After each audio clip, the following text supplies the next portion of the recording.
من النساء، عورت کی محبت ڈال دی ہے. عورت کی محبت، شادی ہوئی انسان اپنی بیوی سے محبت کرتا ہے، بیوی کی محبت ڈال دی. والبنین، اور اللہ تعالیٰ نے اولاد کی محبت بھی تمہارے دلوں میں ڈال دی ہے. انسان اپنا نقصان تو سہ سکتا ہے، اپنے بچوں کا نقصان نہیں سہتا ہے. دنیا میں ہر انسان دوسرے انسان کو گرانا چاہے گا، ہر انسان دوسرے انسان کو اپنے سے کمتر دیکھنا چاہے گا. دنیا میں اکلوتا باپ ہے جو اپنے بیٹے کو اپنے سے بھی اونچا دیکھنا چاہتا ہے. والبنین، اولاد کی محبت تمہارے دلوں کے اندر ڈال دی گئی. والقناطیر المقنطرۃ من الذهب والفضہ، اور اے میرے بندو اللہ تعالیٰ نے سونے چاندی کی محبت بھی تمہارے دلوں کے اندر ڈال دی ہے. روپیے پیسے کی محبت، دھن دولت کی محبت، سونے چاندی کی محبت بھی تمہارے دل میں ڈال دی گئی. اس کے بعد فرمایا والخیل المسومۃ، اور اللہ تعالیٰ نے ان گھوڑوں کی محبت بھی تمہارے دل کے اندر ڈال دی ہے. جو گھوڑے بڑے عمدہ ہوتے ہیں، جو نشان زدہ گھوڑے ہوتے ہیں، جن گھوڑوں کے اوپر نشان لگایا جاتا ہے. عرب میں گھوڑے کی بڑی ویلیو تھی، اور گھوڑے میں بھی جو گھوڑا نشان زدہ گھوڑا ہوتا تھا، جس پر باقاعدہ علامت رہتی تھی، سمبل رہتا تھا، اس گھوڑے کو بڑا اونچا مانا جاتا تھا. اس زمانے کی سواری گھوڑا تھا. آج کی سواری فارچونر ہے، آج کی سواری اسکارپیو ہے، آج کی سواری بلیٹ ہے. تو سواری کی محبت بھی انسان کے دل میں ڈالی گئی. والانعام، اور اللہ تعالیٰ نے تمہارے دلوں کے اندر چوپایوں کی محبت، بیل بکری گائے بھینس، جن چوپایوں کو تم پالتے پوستے، ان چوپایوں کی محبت تمہارے دل میں ڈال دی ہے. والحرث، اور اللہ تعالیٰ نے کھیتی باڑی کرنے والے کسانوں کے دل میں ان کی کھیتی باڑی کی محبت ان کے دل میں ڈال دی ہے. یہ 6 چیزیں ہیں جن کی محبت اللہ تعالیٰ نے نیچرل رکھی ہے. کوئی اگر یہ کہتا ہے مجھے مال سے پیار نہیں ہے، کوئی کہتا ہے مجھے بیوی سے محبت، عورت سے محبت نہیں ہے، کوئی کہتا ہے اولاد سے محبت نہیں ہے، جھوٹ بولتا ہے. یہ نیچرل چیزیں ہیں، ان کی محبت اللہ تعالیٰ نے پراکرتک روپ سے نیچرلی ہمارے دل میں ڈال دی. لیکن ان 6 چیزوں کا تذکرہ کرنے کے بعد اللہ کیا فرماتا ہے؟ ذالک متاع الحیات الدنیا واللہ عندہ حسن المآب. میرے بندو، یہ کہاں سے آواز آ رہی بیچ میں؟ ذالک متاع الحیات الدنیا، یہ عورت کی محبت، یہ اولاد کی محبت، یہ سونا چاندی کی محبت، یہ گھوڑے کی محبت، یہ چوپایوں کی محبت، یہ کھیتی کی محبت. ذالک متاع الحیات الدنیا، اے میرے بندو یہ تو دنیا کے اندر ہی رہ جائے گی. اولاد بھی دنیا کے اندر، مال بھی دنیا کے اندر، سونا چاندی بھی دنیا کے اندر، یہ بیل بکری گائے بھی دنیا کے اندر، یہ کھیتی باڑی بھی دنیا کے اندر. واللہ عندہ حسن المآب، لیکن جنت اگر چاہیے، اگر بہترین ٹھکانہ چاہیے، اگر اللہ کی ابدی نعمتیں چاہیے تو وہ اللہ کے پاس ملیں گی، وہ آخرت میں ملیں گی. کیا مطلب؟ مطلب ان 6 چیزوں کی محبت میں پڑھ کر اللہ کو بھول مت جانا، آخرت کو بھول مت جانا. یہ ساری چیزیں یہی رہ جائیں گی، اللہ کیا کام دینے والی نہیں. اسی لیے اللہ کے پیارے نبی کیا فرماتے ہیں؟ قیامت کے پہلے وہ دور بھی آئے گا جب لوگ پیسہ کمانے کے چکر میں اندھے ہو جائیں گے. فرمایا یاتی علی الناس زمان لا یبالی المرء من این اخذ المال. وہ زمانہ بھی میری امت کے لوگوں تم پر آنے والا ہے جب انسان اس بات کی پرواہ نہیں کرے گا مال کہاں سے کما رہا ہے، حلال طریقے سے کما رہا ہے یا حرام طریقے سے کما رہا ہے. مال آنا چاہیے، جوا کے ذریعے آئے، سٹے کے ذریعے آئے، سود بیاج کے ذریعے آئے، سموہ بینک کے ذریعے لون لے کر کے آئے، کسی کا حق مار کر کے آئے، پیسہ آنا چاہیے، دولت آنا چاہیے. اللہ کے پیارے نبی ایک دوسری حدیث میں فرماتے ہیں لِكُلِّ أُمَّةٍ فِتْنَةٌ وَفِتْنَةُ أُمَّتِي الْمَالِ، ہر امت کا ایک فتنہ ہوتا ہے اور میری امت کا فتنہ مال ہے۔ مال بہت بڑا فتنہ ہے، اور نبی نے پوری امت کے لیے کہا ہے۔ اس میں امت کے علماء بھی آ گئے، اس میں امت کے جاہل لوگ بھی آ گئے، امت کے ہر طبقے کے لیے مال فتنہ ہے۔ مال آزمائش ہے، مال کمانے کے چکر میں اگر انسان اللہ سے نہیں ڈرے گا، حرام مال بھی اس کے گھر میں آ جائے گا۔ اور آگے بڑھیے، مال آپ کما رہے ہیں، اگر آپ اس بات کی پرواہ نہیں کرتے ہیں مال کہاں سے آ رہا ہے، اور اس بات کی بھی پرواہ نہیں کرتے کہ مال کہاں پہ لٹا رہے ہیں، کہیں ایسا تو نہیں کہ محبوبہ کے ریچارج پر اپنا مال لٹا رہے ہیں، کہیں ایسا تو نہیں کہ زنا کے اڈوں پر مال لٹا رہے ہیں، کہیں ایسا تو نہیں کہ شراب اور ڈرگس کے اوپر آپ کا مال برباد ہو رہا ہے۔ اس مال کی کمائی کا بھی حساب دینا ہے، اور اس مال کی آمدنی کا بھی حساب دینا ہے۔ میں تو جاب کرتا ہوں، ہر سال انکم ٹیکس بھرتا ہوں، میرا پین نمبر جیسے ہی سسٹم میں ڈالو، سال بھر کا پورا کچا چٹھا، اب تو ہماری گورنمنٹ نے آدھار کے ساتھ ہر چیز کو لنک کر دیا ہے۔ ایک پیسہ بھی میرے اکاؤنٹ میں کہاں سے آیا، میرے انکم ٹیکس کا جب جیسے پیج کھلے گا سامنے آ جاتا ہے۔ انسان کا بنایا ہوا سسٹم اتنا مضبوط ہو گیا ہے، گورنمنٹ آف انڈیا کا بنایا ہوا سسٹم اتنا مضبوط ہو گیا ہے، آپ کے آدھار کے ساتھ آپ کی زمین، آپ کی جائیداد، آپ کا کھاتا، آپ کے کھاتے میں ایک پیسہ بھی آ رہا ہے، کہاں سے آ رہا ہے، وہ سارا ریکارڈ موجود ہے۔ اگر انسان کے بنائے ہوئے سسٹم کے اندر اتنی باریک باریک چیزیں پیدا ہو سکتی ہیں، سوچو انسان کو بنانے والے خالق کا سسٹم کتنا مضبوط ہوگا، اس اللہ کا نظام کتنا مضبوط ہوگا۔ اللہ کے پیارے نبی فرماتے ہیں، ترمذی کی روایت ہے، لا تزول قدم ابن آدم من عند ربہ یوم القیامہ، انسان قیامت کے دن اپنی جگہ سے ہل نہیں پائے گا جب تک 5 سوالوں کا جواب نہ دے دے۔ پہلا سوال، ان عمرہ فیما افنا، میرے بندے تو نے اپنی زندگی کو کہاں گزارا۔ دوسرا سوال، وان شبابہ فیما ابلا، تو نے اپنی جوانی کو کہاں گزارا۔ تیسرا سوال، وان مالہ من این اکتسبہ، تو نے مال کہاں سے کمایا، تیری آمدنی کا ذریعہ کیا تھا، تیری انکم کا ذریعہ کیا تھا۔ وفیما انفقا، اور چوتھا سوال، تو نے مال کہاں پر خرچ کیا، کہاں پر لٹایا۔ اور 5واں سوال، وماذا عمل فیما علم، تو نے جو علم حاصل کیا اس علم کے اوپر تو نے عمل کتنا کیا۔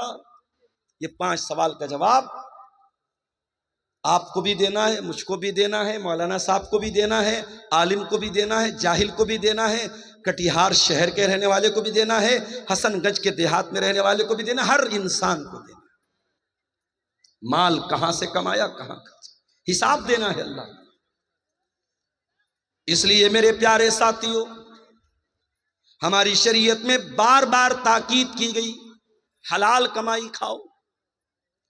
ہماری شریعت نے ہم کو سکھایا، حلال کمائی نہیں کھاؤ گے تمہارا روزہ قبول نہیں ہوگا، تمہاری نماز قبول نہیں ہوگی، تمہاری زکوٰۃ قبول نہیں ہوگی، تمہارا حج قبول نہیں ہوگا۔ آئیے وہ حدیث بھی آپ کو سنا دیتا ہوں، صحیح مسلم کی روایت ہے، اللہ کے پیارے نبی فرماتے ہیں، ان اللہ طیب لا يقبل الا طیبا، اللہ تعالیٰ پاک ہے اور پاک ہی کو قبول کرتا ہے، اللہ تعالیٰ ناپاک چیز کو قبول نہیں کرتا ہے۔ تم چوری کرو، تم ڈاکہ ڈالو اور غریبوں کی مدد کرتے رہو، مدرسوں کی مدد کرتے رہو، مسجد کی مدد کرتے رہو، اللہ کو ایسے چندے کی ضرورت نہیں، اللہ کو ایسے صدقے کی ضرورت نہیں۔ ان اللہ طیب لا يقبل الا طیبا، اللہ پاک ہے اور پاک کو ہی قبول کرتا ہے۔ اس کے بعد اللہ کے نبی فرماتے ہیں کہ اللہ تعالیٰ نے قرآن میں ایمان والوں کو حکم دیا، سورہ بقرہ کے اندر، یا ایھا الذین آمنوا کلوا مما فی الارض حلالا طیبا، اے ایمان والو زمین میں جو حلال چیزیں اس کو کھاؤ۔ وَاشْكُرُوا لِلَّهِ إِن كُنتُمْ إِيَّاهُ تَعْبُدُونَ، اور اللہ کا شکریہ ادا کرو اگر تم اللہ کی عبادت کرتے ہو۔ ایمان والوں کو حلال کمائی کھانے کا حکم دیا، اور قرآن کے 18ویں پارے میں اللہ نے اپنے رسولوں سے فرمایا یا ایھا الرسل کلوا من الطیبات واعملوا صالحا، اے میرے رسولو تم نیک عمل کرو اور حلال روزی کھاؤ۔ پتہ یہ چلا کہ جب تک حلال روزی نہیں کھاؤ گے تمہارا عمل نیک نہیں ہو سکتا، تمہارے نیک عمل کی کوئی ویلیو اللہ تعالیٰ کیا نہیں ہے۔ اس کے بعد اللہ کے نبی نے ایک مثال دی، آپ نے فرمایا ایک آدمی بہت لمبا سفر کر کے آتا ہے، اشعثا، اس کے بال بالکل میلے کچیلے ہو جاتے ہیں۔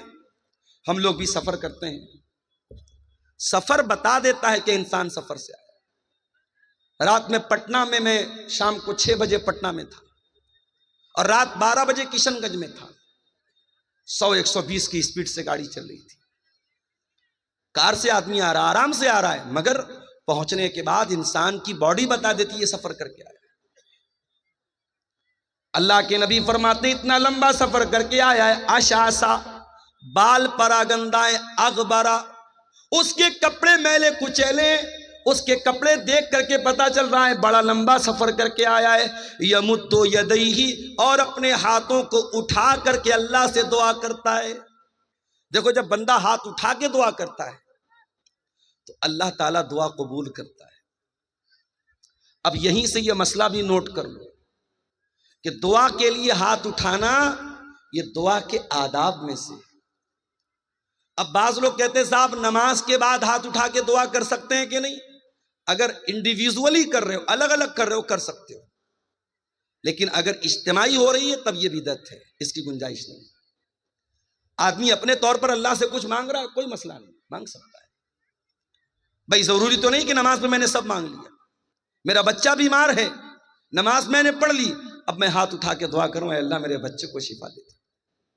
کاروبار کو لے کے پریشان ہوں، دکان اچھی نہیں چل رہی ہے، روزی روٹی اچھی نہیں چل رہی ہے، نماز پڑھ لیا، تسبیحات پڑھ لی، دعائیں پڑھ لی، اذکار پڑھ لیا، اب ہاتھ اٹھا کے دعا کر رہا ہوں اے اللہ میری دکان کو تو چلا دے، میری روزی کو کشادہ کر، کوئی حرج کی بات نہیں۔ ہاتھ اٹھا کے دعا کبھی بھی کر سکتے ہیں، کوئی حرج کی بات نہیں، بلکہ ہاتھ اٹھا کے جب بندہ دعا کرتا ہے، اللہ کے پیارے نبی فرماتے ہیں ان اللہ حی کریم، اللہ تعالیٰ حیا والا ہے، اللہ تعالیٰ کرم والا ہے۔ جب بندہ اللہ کی بارگاہ میں ہاتھ اٹھا کے دعا کرتا ہے تو اللہ تعالیٰ کو حیا آتی ہے کہ بندے کو خالی ہاتھ کیسے لوٹائے۔ اللہ بندے کو خالی ہاتھ نہیں لوٹائے۔ دعا کے لیے ہاتھ اٹھانا یہ دعا کے آداب میں سے ہے۔ اللہ کے رسول کہہ رہے لمبا سفر کر کے آیا ہے، بال میلے کچیلے، کپڑے گندے، اور ہاتھ اٹھا کے دعا کر رہا ہے اور کہتا یا ربی، اے میرے رب، یا ربی، اے میرے رب، اللہ کو رب کہہ کے دعا کر رہا ہے۔ یہ بھی مسئلہ یاد رکھو، جب اللہ کو رب کہہ کے دعا مانگی جائے تو دعا جلدی قبول ہوتی ہے۔ ایک تو مسافر ہے، مسافر کی دعا جلدی قبول ہوتی ہے، لمبا سفر کر کے آیا ہے، مسافر ہے، کپڑے میلے کچیلے ہیں، ہاتھ اٹھا کے دعا کر رہا ہے، اللہ کو رب کہہ کے دعا کر رہا ہے، یعنی قبولیت کے کئی اسباب اور قبولیت کی کئی چیزیں اکٹھا ہو گئی ہیں، لیکن اللہ کے نبی فرماتے ہیں وَمَطْعَمُهُ حرام وَمَشْرَبُهُ حرام وَمَلْبَسُهُ حرام وَغُذِّيَ بِالْحرام فَأَنَّا يُسْتَجَابُ لِذَلِكَ۔ اے میرے صحابہ، اس کا کھانا حرام کمائی کا، اس کا پانی حرام کمائی کا، اس کا کپڑا حرام کمائی کا، اس کی پرورش حرام کمائی کی، فَأَنَّا يُسْتَجَابُ لِذَلِكَ، ایسے انسان کی دعا کیسے قبول ہوگی؟ حرام کھانے والے کی دعا قبول نہیں ہوگی۔ روتے رہے ہم۔ آسام سے آئے ہیں منور حسین آسامی صاحب، پوچھا میں نے وہاں کے حالات، بیان نہیں کر سکتا کیا حالات، ظلم کی بہت ساری داستانیں شاید ہم تک اور آپ تک پہنچتی بھی نہیں ہیں، جن کو قلم لکھ نہیں سکتے، زبانیں بیان نہیں کر سکتی، وہ ظلم آج ہو رہا ہے۔ فلسطین کے شہر غازہ میں کیا ہوا؟ چھوٹے چھوٹے بچوں کے کیسے چیتھڑے بنے، اور یہاں امام حرم دعا کر رہے ہیں، رمضان میں رو رو کے دعائیں ہو رہی ہیں، انڈیا کے چپے چپے میں دعائیں ہو رہی ہیں۔ یہ دعائیں کیوں قبول نہیں ہو رہی؟ کیونکہ ہم نے یہ دیکھنا بند کر دیا کہ ہماری کمائی حلال ہے کہ حرام۔ اللہ کے نبی کے ایک صحابی ہیں، نام نوٹ کر لو، سعد بن ابی وقاص۔ ابھی پوچھو اتنا بڑا مجمع ہے، عبد الغفار صاحب آپ کی ہر تقریر سنتا ہوں، آپ کے ساتھ سیلفی لینے کا بڑا شوق ہے،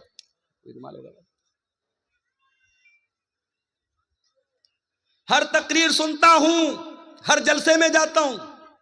ابھی پوچھ لوں کہ وہ 10 صحابہ کون ہیں جن کا نام لے کر کے اللہ کے رسول نے جنتی کہا ہے، تو مٹھی بھر لوگ ہوں گے جو صحیح بتا پائیں گے، جبکہ بچے بچے کو پتا ہونا چاہیے۔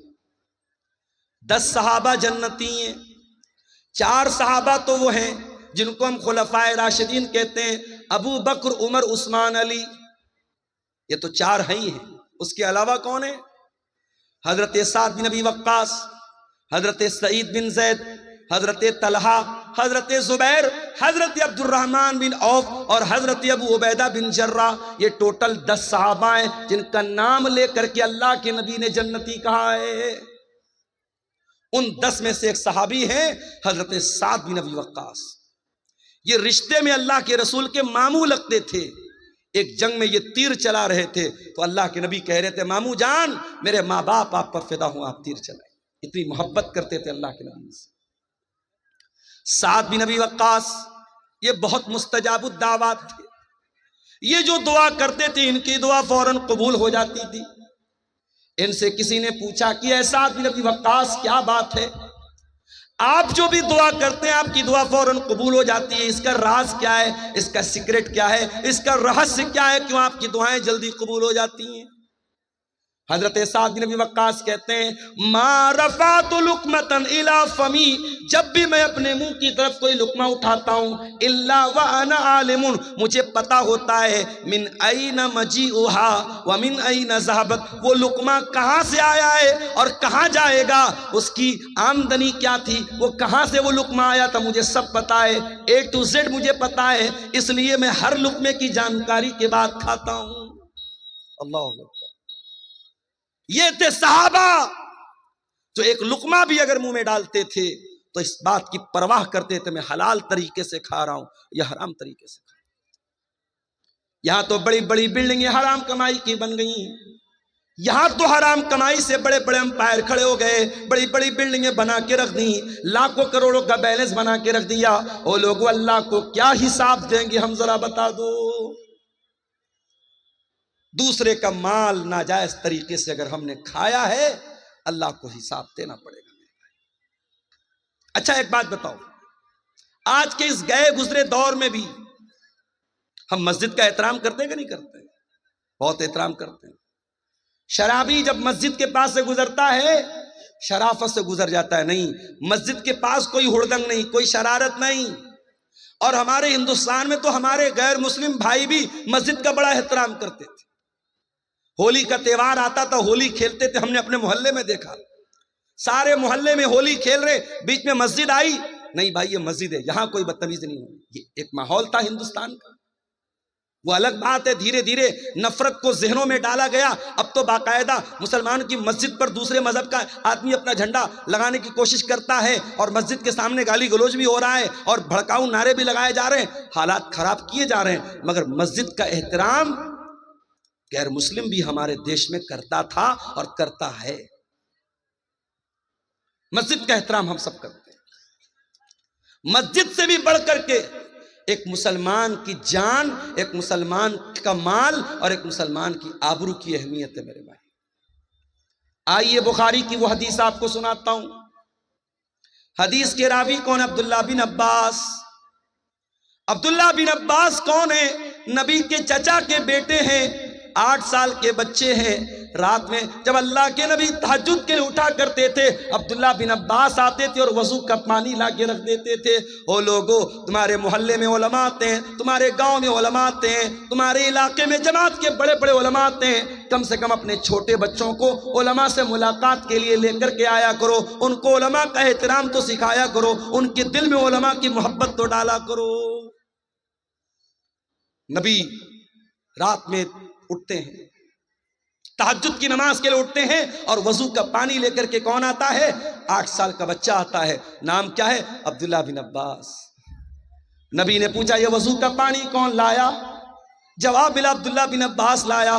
نبی نے رات کے اندھیرے میں دعا کی، اللہم علمہ القرآن، اے اللہ تو عبداللہ بن عباس کو قرآن کا علم عطا فرما دے، قرآن کا عالم بنا دے، قرآن کی نالج دے دے، قرآن کا گیانی بنا دے، قرآن کی تفسیر کا علم دے دے.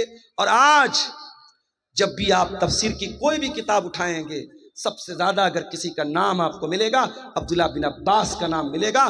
قرآن کریم کی تفسیر میں نمبر 1 مانے جاتے ہیں صحابہ کرام. یہ نبی کی دعا کی برکت تھی. وہی عبداللہ بن عباس روایت کرتے ہیں، اللہ کے پیارے نبی اپنی زندگی کا پہلا اور آخری حج کر رہے ہیں، اور حج کے موقع پر تقریباً 1.25 لاکھ صحابہ کرام آپ کے ساتھ ہیں. ذی الحجہ کی 10 تاریخ آتی ہے، عید الاضحیٰ کا دن آتا ہے، یوم النحر آتی ہے. اللہ کے پیارے نبی اپنے صحابہ کے ساتھ ہیں. آپ نے منی کے میدان میں فرمایا، ایو یوم ھذا، اے میرے صحابہ یہ کون سا دن ہے؟ صحابہ نے کہا یوم حرام، آج کا دن تو یوم النحر ہے، آج کا دن تو 10 ذی الحجہ کی تاریخ ہے، آج کا دن تو بڑا احترام والا ہے. پھر آپ نے پوچھا ایو بلد ھذا، یہ شہر کون سا ہے؟ صحابہ کرام نے کہا بلد حرام، اے اللہ کے نبی یہ تو مکہ شہر کا ایک حصہ ہے، یہ تو مکہ شہر ہے جو امن والا شہر ہے، جو بڑا احترام والا حرمت والا شہر ہے. پھر آپ نے پوچھا ایو شہر ھذا، یہ کون سا مہینہ ہے؟ صحابہ کرام نے فرمایا شہر حرام، یہ تو حرمت والا مہینہ ہے، یہ تو ذی الحجہ کا مہینہ ہے. اب ذرا نبی کے الفاظ سن. اللہ کے پیارے نبی نے فرمایا ان دماءکم واموالکم واعراضکم حرام علیکم کحرمت یومکم ھذا فی بلدکم ھذا فی شہرکم ھذا. اے مسلمانوں کان کھول کر کے سن لو، تمہاری جان، تمہارا مال اور تمہاری عزت و آبرو ایک دوسرے کے لیے حرام ہے. اسی طریقے سے جیسے آج کا یہ دن حرمت والا ہے، جیسے یہ مکہ شہر حرمت والا ہے، جیسے یہ ذی الحجہ کا مہینہ حرمت والا ہے، ایک دوسرے کی جان اور مال کا اتنا ہی احترام کرو. کسی کا مال ناجائز طریقے سے لینا آپ کے لیے جائز نہیں ہے. اور آگے بڑھیے، قرآن کا دوسرا پارہ اٹھائیے. اللہ فرماتا ہے وَلَا تَأْكُلُوا أَمْوَالَكُمْ بَيْنَكُمْ بِالْبَاطِلِ، اے مسلمانوں تم ایک دوسرے کا مال ناجائز طریقے سے، باطل طریقے سے، انویلڈ طریقے سے، اویدھ طریقے سے نہ کھایا کرو. ایک دوسرے کا مال حرام طریقے سے نہ کھایا کرو. وَتُدْلُوا بِهَا إِلَى الْحُكَّامِ، اور اپنے مسئلے کو عدالت میں لے جا کر کے لِتَأْكُلُوا فَرِيقًا مِّنْ أَمْوَالِ النَّاسِ بِالْإِثْمِ، لوگوں کا مال ناجائز طریقے سے کھانے کے لیے اپنے مسئلے کو عدالت میں نہ لے کے جاؤ. کبھی کبھی ایسا ہوتا ہے، ہمیں معلوم ہے زمین ہماری نہیں ہے، جائیداد ہماری نہیں ہے، پیسہ ہمارا نہیں ہے، ہم ہڑپ رہے ہیں کسی کا، مگر ہم کو پتا ہے عدالت میں جائیں گے تو ہم جیت جائیں گے. وہ کسی نے عدالت کی فل فارم بیان کی ہے نا، آؤ دعویٰ کرو، لڑو اور تباہ ہو جاؤ. بالکل صحیح ہے. ابھی اتر پردیش میں مدرسے کا مقدمہ چل رہا تھا، پتا ہوگا آپ کو. اتر پردیش میں جتنے سرکاری مدرسے تھے، الہ آباد ہائی کورٹ کا فیصلہ آیا کہ یہ سارے مدرسے غیر قانونی ہیں، ان کو بند کر دیا جائے اور ان مدرسے میں پڑھنے والے بچوں کو اسکول میں ڈال دیا جائے. عدالت کو ان مدرسوں میں پڑھنے والے 2 لاکھ بچوں کی تو چنتا تھی، مگر ان مدرسوں میں پڑھانے والے 10,000 ٹیچروں کی کوئی چنتا نہیں تھی۔ رمضان کے مہینے میں یہ فیصلہ آیا، اتر پردیش کے مدرسوں میں پڑھانے والے سرکاری ٹیچروں کا جینا حرام ہو گیا، ان کے حلق کے نیچے کھانا نہیں اتر رہا تھا۔ اس میں بیچارے ایسے بوڑھے لوگ بھی تھے جو ریٹائرمنٹ کے قریب ہیں، اس میں ایسے لوگ بھی ہیں کہ ان کی تنخواہ سے پورا پریوار چل رہا ہے، بھائی بہن سب کو کھلا رہے ہیں۔ عدالت کا یہ فیصلہ آیا، سب کے پیروں کے نیچے کی زمین کھسک گئی۔ بہرحال وہاں ٹیچروں کی آرگنائزیشن ہے، اس نے اس مسئلے کو سپریم کورٹ میں لے کر کے گئے، اور سپریم کورٹ کے بڑے مہنگے وکیلوں، اس میں چدمبرم جی جو ہمارے دیش کے پہلے منسٹر رہ چکے ہیں ان کا بھی نام ہے، اور بھی کئی بڑے بڑے جو ایڈوکیٹ ہیں، وکیل ہیں، جن کی ایک ایک دن کی فیس 10-10 لاکھ 20-20 لاکھ روپیہ فیس ہے، ایک ایک سنوائی کی ان کی فیس کو ادا کیا گیا، اور سپریم کورٹ میں مضبوطی کے ساتھ اپنا معاملہ رکھا گیا۔ اور ابھی 2 دن پہلے سپریم کورٹ کا فیصلہ آیا، سپریم کورٹ نے کہا نہیں، یہ مدرسے غیر قانونی نہیں ہے، مدرسے کو برقرار رکھا جائے، مدرسوں کو بند نہ کیا جائے۔ بتانا یہ چاہتا ہوں کہ سپریم کورٹ میں ایک کیس لڑنے کے لیے ایک وکیل کو جو فیس دینے کی ضرورت پڑتی ہے، غریب آدمی نہیں دے سکتا۔ ایک ایک دن کی فیس 20-20 25-25 لاکھ روپیہ ہے، کوئی نہیں دے سکتا۔ اب قرآن کی ذرا اس آیت پر غور کرو، اللہ کہہ رہا ہے وَلَا تَأْكُلُوا أَمْوَالَكُمْ بَيْنَكُمْ بِالْبَاطِلِ، ایک دوسرے کا مال ناجائز طریقے سے مت کھاؤ، وَتُدْلُوا بِهَا إِلَى الْحُكَّامِ، اور اپنے مسئلے کو عدالت میں نہ لے کر کے جاؤ، لِتَأْكُلُوا فَرِيقًا مِّنْ أَمْوَالِ النَّاسِ بِالْإِثْمِ، ہو سکتا ہے کہ تم غلط ہو، لیکن جج اور وکیل کے ساتھ سیٹنگ کر کے تم غلط کو صحیح کروا دو، ہو سکتا ہے غلط ثبوت پیش کر دو، ہو سکتا ہے غلط گواہ پیش کر دو، لوگوں کا مال ناجائز طریقے سے کھانے کے لیے اپنے مسئلے کو عدالت میں نہ لے کر کے جاؤ۔ آج کٹیہار کی آپ سیشن کورٹ میں چلے جائیں، آپ پٹنہ میں کورٹ میں چلے جائیں، ہر عدالت میں زمین کے، جائیداد کے، روپیے پیسے کے معاملات مسلمانوں کے بڑی تعداد میں آتے ہیں، اور انسان کو پتا ہوتا ہے میں غلط ہوں، میں ناجائز زمین پر قبضہ کر رہا ہوں، پھر بھی عدالت میں جاتا ہے کیونکہ اس کو یقین ہوتا ہے میں عدالت کی رقم فیسوں، وکیلوں کی فیس بھر کر کے میں کیس جیتتا ہوں۔ کان کھول کر کے سن لو میرے پیارے ساتھیوں، دنیا کی عدالت کے اوپر بھی ایک عدالت ہے، اور اس عدالت میں کوئی وکیل نہیں ہوگا، اس عدالت کا جج اللہ رب العالمین ہوگا، نہ وہاں رشوت چلے گی، نہ وہاں کسی کی جھوٹی گواہی چلے گی۔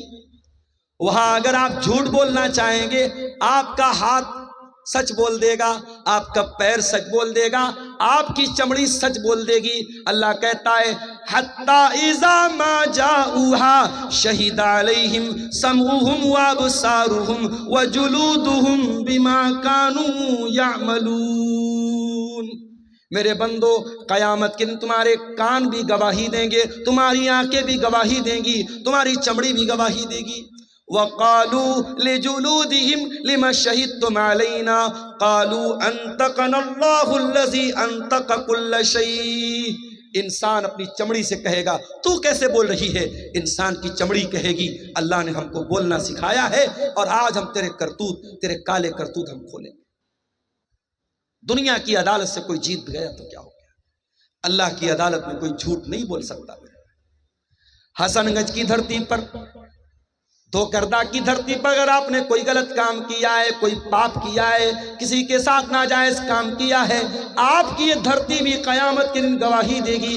اِذَا زُلْزِلَتِ الْأَرْضُ زِلْزَالَهَا وَأَخْرَجَتِ الْأَرْضُ أَثْقَالَهَا وَقَالَ الْإِنسَانُ مَا لَهَا يَوْمَئِذٍ تُحَدِّثُ أَخْبَارَهَا۔ قیامت کے دن یہ زمین بھی گواہی دے گی، زمین بولے گی۔ اللہ کی عدالت میں کیسے بچے؟ اللہ کے پیارے نبی فرماتے ہیں اِنَّكُمْ تَقْتَسِمُونَ إِلَيَّ او لوگو تم میرے پاس اپنا مقدمہ لے کر کے آتے ہو وَلَعَلَّ بَعْضَكُمْ أَن يَكُونَ أَلْحَنَ بِحُجَّتِهِ مِن بَعْضٍ، ہو سکتا ہے کہ دو لوگ میرے پاس کوئی کیس لے کر کے آئیں اور ایک آدمی اپنی بات کرنے میں بڑی چکنی چپڑی بات کرنے والا ہو، اپنی دلیل کو مضبوطی سے رکھنے والا ہو، اور میں اس کی بات سن کر کے فَأَقْضِيَ لَهُ بِحَقِّهِ، میں اس کے حق میں فیصلہ کر دوں۔ ایسا ہو سکتا ہے کیونکہ میں انسان ہوں، او لوگوں میں بشر ہوں، میں انسان ہوں، ہو سکتا ہے کہ جو بیچارہ حق پر ہے، جو صحیح ہے، اس کو بولنا نہیں آتا، اور جو غلط ہے وہ اپنی زبان کی بدولت، اپنی بات چیت کی بدولت اپنی بات کو منوا لے۔ اگر ایسا کبھی ہو جائے تو اللہ کے نبی کیا فرماتے ہیں؟ فَمَن قَضَيْتُ لَهُ بِحَقِّ أَخِيهِ فَإِنَّمَا أَقْطَعُ لَهُ قِطَةً مِّنَ النَّارِ، اگر میں کسی کے حق میں اگر فیصلہ کر دیتا ہوں اور وہ زمین اس کے بھائی کی تھی، وہ حق اس کے بھائی کا تھا، وہ روپیہ پیسہ اس کے بھائی کا تھا، اور میں نے غلط فیصلہ کر دیا اور اس کے حق میں کر دیا، تو اللہ کے نبی کیا فرماتے ہیں؟ انما اقطع له قطعا من النار، میں زمین نہیں دے رہا ہوں، میں جائیداد نہیں دے رہا ہوں، میں روپیہ پیسہ نہیں دے رہا ہوں، میں جہنم کی آگ کا ٹکڑا دے رہا ہوں۔ ہے کسی میں مجال؟ زمین و جائیداد پر آج ناجائز قبضہ کرنے کے واقعات مسلمانوں میں بڑی کثرت کے ساتھ۔ اسلامی نظام میراث میں بھی یہی ہوتا ہے میرے بھائیوں۔ باپ مر گیا، باپ نے 1 لاکھ روپیہ چھوڑا، شریعت کیا کہتی ہے ذرا غور سے سنیے گا، اسلام کا نظام میراث بیان کر رہا ہوں آپ کو۔ 1 لاکھ روپیہ باپ چھوڑ کر کے مرا ہے، 1 لاکھ کیش چھوڑ کر کے مرا، زمین و جائیداد چھوڑ کر کے مرا۔ اب شریعت کیا کہتی ہے کہ سب سے پہلے مرنے والے کی رقم سے اس کی تجہیز و تکفین کی جائے گی، اس کو دفنایا جائے گا، اس کو کفنایا جائے گا، اس کی قبر کو کھودنے پر، اس کے کفن کے کپڑے پر اور اس کی قبر پر جو خرچہ آئے گا اس کے پیسے سے ادا کیا جائے۔ اگر کوئی رشتہ دار کھڑا ہو جائے اچھی بات ہے، اگر کوئی کھڑا نہیں ہوتا تو مرنے والے کے پیسے سے اس کو ادا کیا جائے۔ دوسرا کام، کفن دفن ہو گیا، مردے کو دفنا بھی دیا گیا، اب دوسرا کام کیا کرنا ہے؟ اگر مرنے والے کے اوپر کوئی قرضہ تھا، اس قرضے کو اس کے پیسے سے ادا کیا جائے گا، اس کے ترکے سے ادا کیا جائے گا۔ قرضہ بھی ادا ہو گیا۔ اب تیسرا کام یہ دیکھا جائے گا کہ مرنے والے نے کسی کو وصیت تو نہیں کی ہے، اور وصیت کس کو بولتے ہیں یہ سمجھ لو۔ ہو سکتا ہے مرنے والا اپنی زندگی میں مدرسے کی مدد نہیں کر پایا، مسجدوں میں چندہ نہیں دے پایا، اللہ کی راہ میں خرچ نہیں کر پایا، مرنے کے ٹائم احساس ہوا یار اتنی دولت بنا کے جا رہا ہوں، اتنا پیسہ بنا کے جا رہا ہوں، کچھ دین کے راستے میں بھی پیسہ لگانا چاہیے، کچھ زمین و جائیداد مدرسے کے لیے بھی دینی چاہیے۔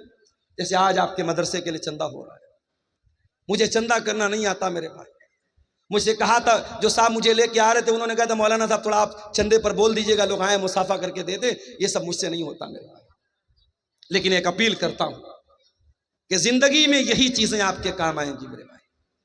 عبدالغفار صاحب کی تقریر سنیں گے رات میں چلے جائیں گے، مولانا جرجی صاحب کی تقریر سنیں گے چلے جائیں گے، مگر آپ نے اس مدرسے کو جو چندہ دیا ہوگا وہ کہیں نہ کہیں آپ کے نام اعمال میں، آپ کی نیکیوں کے اکاؤنٹ میں درج ہو جائے گا، اور قیامت کے دن بھی وہ آپ کے کام ہے۔ ہو سکتا ہے زندگی میں آپ کو موقع نہیں مل پایا، مرنے کے ٹائم یاد آیا کہ مجھے کچھ اللہ کی راہ میں خرچ کرنا چاہیے، تو شریعت کیا کہتی ہے کہ آپ اپنے مال کی وصیت کر سکتے ہیں، مگر وصیت 1/3 سے زیادہ نہیں ہونی چاہیے۔ 1/3 کا مطلب سمجھتے ہیں 1/3۔ اگر مرنے والا 3 لاکھ روپیہ چھوڑ کے گیا ہے تو کسی مسجد میں، کسی مدرسے میں، کسی یتیم کو، کسی غریب کو، یا کسی ایسے رشتہ دار کو جو اس کا وارث نہیں ہے، وارث کو وصیت نہیں کر سکتا، اپنے بیٹے کو وصیت کر کے جائے بیٹے کو اتنا دے دو، بیٹی کو اتنا دے دو، اس کا کوئی اعتبار نہیں۔ وارث کو وصیت، بیٹا تو وارث ہے، بیٹی تو وارث ہے، باپ تو وارث ہے، وارث کو وصیت نہیں کرے گا۔ وارث کے علاوہ کوئی رشتہ دار ہے، مان لو کسی بچے کو آپ نے گود لے لیا، کسی بچے کو آپ نے پال لیا، پرورش کر لی، اب ظاہر ہے آپ نے پرورش تو کی ہے مگر وہ آپ کا سگا بیٹا نہیں ہے تو آپ کی جائیداد کا وارث نہیں ہے۔ اگر آپ کو لگتا ہے کہ اس بچے کو میں نے پالا ہے اور میرے بعد اس بچے کو ضرورت پڑے گی روپیے کی، پیسے کی، زمین کی، جائیداد کی، تو آپ اپنی پراپرٹی کا، اپنے ترکے کا 1/3، اس سے زیادہ نہیں، اس سے کم تو کر سکتے، اس سے زیادہ نہیں، 1/3 تک آپ اس کو وصیت کر سکتے۔ تو پہلا کام کیا کریں گے؟ جنازے کی تیاری، دوسرا کام قرضے کی ادائیگی، تیسرا کام وصیت کو ہم پورا کریں گے۔ اگر مرنے والا 3 لاکھ روپیہ چھوڑ کے گیا اور یہ کہہ کر کے گیا کہ میں نے جس بچے کو گود لیا تھا یہ 3 لاکھ روپیہ اس کو دے دیا جائے، تو فتویٰ آپ لینے جائیں گے، آپ بہار کے کسی عالم سے لے لیں، یو پی کے کسی عالم سے لے لیں، پوری دنیا کے کسی عالم سے لے لیں، تمام علماء کا فتویٰ یہی ملے گا کہ وصیت غلط ہے، اور اس کی 3 لاکھ میں سے صرف 1 لاکھ روپیہ اس بچے کو دیا جائے گا، 3 لاکھ پورا نہیں دیا جائے گا۔ کیونکہ شریعت کیا کہتی ہے کہ آپ جب مر رہے ہیں، آپ کے مال میں آپ کے وارث کا حق ہے، آپ اپنے وارث کو محروم نہیں کر سکتے۔ دنیا کی اور شریعتوں میں، دنیا کے اور مذاہب میں ایسا کوئی نظام نہیں ہے، ایسا کوئی سسٹم نہیں ہے۔ امریکہ میں بہت بڑے بڑے لوگ مر گئے اور مرنے کے پہلے اپنی ساری زمین جائیداد اپنے کتے کے نام کر کے چلے گئے، اپنے کتے کے نام، اپنے نوکر کے نام، اپنی گرل فرینڈ کے نام، اپنی رکھیل کے نام کر کے جاتے ہیں۔ اللہ کا شکر ادا کرو، اللہ نے ہمیں اور آپ کو اسلام جیسی نعمت سے نوازا ہے۔ اسلام میں آپ وصیت بھی اگر کریں گے اپنے مال کی تو کسی انسان کو کریں گے، کسی جانور کو نہیں کر سکتے، یا کسی مسجد میں کریں گے، کسی مدرسے میں کریں گے، کسی اچھے کام میں کریں گے، اور وہ وصیت 1/3 سے زیادہ نہیں کر سکتے۔ اگر 3 لاکھ روپیہ چھوڑ کے جا رہے ہو تو 1 لاکھ سے زیادہ نہیں کر سکتے۔ اب یہ 3 کام ہونے کے بعد اب چوتھا نمبر آیا، اب وارثوں کو حصہ دیا جائے گا۔ اب جب وارثوں کو حصہ دیا جائے گا تو کچھ لوگوں کا حصہ تو اللہ نے بتا دیا، ماں کا اتنا حصہ ہے، باپ کا اتنا حصہ ہے، شوہر کا اتنا حصہ ہے، بھائی کا اتنا حصہ ہے۔ کچھ لوگوں کا حصہ تو اللہ تعالیٰ نے بتا دیا ہے، اور کچھ لوگوں کا اللہ تعالیٰ نے حصہ نہیں بتایا ہے۔ جو وارثوں کو دینے کے بعد جو بچے گا وہ ان کے درمیان بانٹ دیا جائے گا۔ جیسے بیٹے اور بیٹی کا حصہ اللہ تعالیٰ نے طے نہیں کیا ہے، اگر باپ زندہ ہے، اگر ماں زندہ ہے تو باپ کو 1/6 دیا جائے گا، ماں کو 1/6 دیا جائے گا، اور ماں باپ کو دینے کے بعد، اور اگر مرنے والے کی بیوی زندہ ہے اور اولاد موجود ہے تو بیوی کو 8واں حصہ دیا جائے گا، اور اولاد اگر نہیں ہے تو بیوی کو 1/4 دیا جائے گا۔ بیوی کو دینے کے بعد، ماں باپ کو دینے کے بعد، اب جو باقی بچے گا وہ بیٹے اور بیٹی کو دیا جائے گا۔ اب بیٹے کو کتنا ملے گا، بیٹی کو کتنا ملے گا؟ قرآن کہتا ہے لِلذَّكَرِ مِثْلُ حَظِّ الْأُنثَيَيْنِ، لڑکے کو لڑکی کا ڈبل ملے گا، لڑکے کو لڑکی کا ڈبل ملے گا۔ اب دنیا میں لوگ اس پر بڑا واویلا مچاتے ہیں، تو اسلام میں بڑی ناانصافی ہے، عورت کے ساتھ بڑا انیائے ہو رہا ہے، لڑکے کو ڈبل مل رہا ہے، لڑکی کو آدھا مل رہا ہے۔ پہلی بات تو یہ ہے، اسلام اللہ کا دین ہے، اور اللہ کے دین میں کبھی ناانصافی نہیں ہو سکتی۔ اللہ تو عدل والا ہے، اللہ تو عادل ہے، اور اللہ کا ہر حکم عدل والا ہے۔ اللہ کو خوب پتا ہے کس کو کتنا دینا ہے، اللہ کے قانون میں کبھی ناانصافی نہیں ہو سکتی۔ اگر اللہ تعالیٰ نے لڑکا لڑکی کو برابر دیا ہوتا، اگر اللہ کے قانون میں برابر کا حکم ہوتا تو یہ لڑکے کے ساتھ ناانصافی ہو جاتی۔ کیوں؟ کیونکہ کما کے لانا تو لڑکے کو ہے، اپنی بہن کو کما کے بھائی دے گا، اپنی بیٹی کو کما کر کے باپ دے گا، اپنی بیوی کو کما کر کے شوہر دے گا۔ مرد کو تو ہر حال میں کمانا ہے، اور عورت کو کمانا نہیں، عورت کو تو کھانا ہے۔ عورت کو کوئی کھلائے گا، اور کھلانے والا کون ہے؟ مرد ہے۔ اسی لیے اللہ تعالیٰ نے مرد کی ذمہ داریوں کو سامنے رکھ کر کے اللہ نے یہ فیصلہ کیا، لِلذَّكَرِ مِثْلُ حَظِّ الْأُنثَيَيْنِ، لڑکے کو لڑکی کا ڈبل ملے گا۔ اب مان لو مرنے والے کا 1 لڑکا ہے، 2 لڑکی ہے، اور مرنے والا 2 لاکھ روپیہ چھوڑ کے مرا، تو ظاہر ہے کہ 2 لاکھ میں سے 1 لاکھ روپیہ لڑکے کو مل جائے گا، اور 50 ہزار روپیہ دونوں لڑکیوں کو مل جائے گا۔ تو اگر ریشیو نکالو تو لڑکے لڑکی کو تو برابر مل رہا ہے، اور اگر کہیں لڑکیوں کی تعداد زیادہ ہے اور لڑکا ایک ہے یا لڑکے کی تعداد کم ہے تو مجموعی اعتبار سے لڑکیوں کو زیادہ مل جائے گا۔ تو قرآن کہتا ہے تم نہیں جانتے کہ کس کو کتنا ملنا چاہیے، یہ اللہ کا فیصلہ اور اللہ کا قانون ہے، اور اللہ نے جو طے کر دیا اسی کے حساب سے بانٹا جائے گا۔ تم نہیں جانتے، اس لیے کہ رشتہ اللہ نے بنایا ہے۔ کسی کو باپ اللہ نے بنایا ہے، کسی کو ماں اللہ نے بنایا ہے، کسی کو بیٹا اللہ نے بنایا۔ جب رشتہ اللہ نے بنایا ہے تو ان کا حق بھی اللہ ہی طے کرے گا، تم نہیں طے کر سکتے۔ ہمارے یہاں کیا ہو رہا ہے؟ باپ مر گیا، بھائیوں نے بیٹھ کر کے زمین جائیداد کا بٹوارا کر دیا، بہن کو پھوٹی کوڑی نہیں ملی، بہن کو ایک پیسہ نہیں ملا۔ بہن آئی، بھائی آپ نے باپ کی جائیداد کا بٹوارا کیا، مجھے کیوں نہیں دیا؟ بھائیوں نے دھمکی دی۔ میں شیرشاہ آبادی ماحول نہیں جانتا، میں کٹیہار کا ماحول، میں بنارس کی بات کر رہا ہوں، اپنے ماحول کی بات کر رہا ہوں۔ بھائیوں نے دھمکی دی، اگر تو اپنا حصہ لے لے گی آج کے بعد ہم سے رشتہ مت رکھنا، ہم سے کوئی تعلق مت رکھنا۔ اگر ہم نے اپنے باپ کی پراپرٹی میں سے تجھ کو حق دے دیا تو آج سے رشتہ ختم۔ بہن بیچاری سوچتی ہے بھائی سے رشتہ ختم کرنا بڑا مہنگا سودا ہے، بھائی اور بھتیجے کی محبت بھی دل میں ہوتی ہے۔ بہن کہتی بھیا جو ہے آپ رکھ لیجئے، مجھے کوئی زمین جائیداد نہیں چاہیے۔ اس طریقے سے بلیک میل کیا جاتا ہے اور پریشرائز کیا جاتا ہے اور دباؤ ڈالا جاتا ہے بہنوں کے اوپر، اور بہنیں مجبوری میں آ کر کے اپنا حصہ اپنے بھائی کو لکھ دیتی۔ اور یہ کام کون کر رہا ہے؟ یہ 5 ٹائم کا نمازی کر رہا ہے، چہرے پر بھرپور شرعی داڑھی رکھنے والا اور ماتھے پر سجدے کا نشان سجانے والا، اپنے آپ کو متقی کہنے والا، اپنے آپ کو پرہیزگار کہنے والا بھی یہ کام کر رہا ہے۔ او لوگو، اللہ کو کیا حساب دو گے جب اللہ کا قانون یہ کہہ رہا ہے کہ آپ کے والد کے انتقال کے بعد آپ کے باپ کی پراپرٹی میں آپ کا حصہ ہے اور آپ کی بہن کا بھی حصہ ہے؟ وہ کون سا قانون ہے، وہ کون سا انصاف ہے جس کی وجہ سے آپ نے اپنی بہن کو اس کا حق نہیں دیا؟ ذرا ایمان سے بتاؤ، ذرا اپنے دل پر ہاتھ رکھ کر کے بتاؤ میرے بھائی۔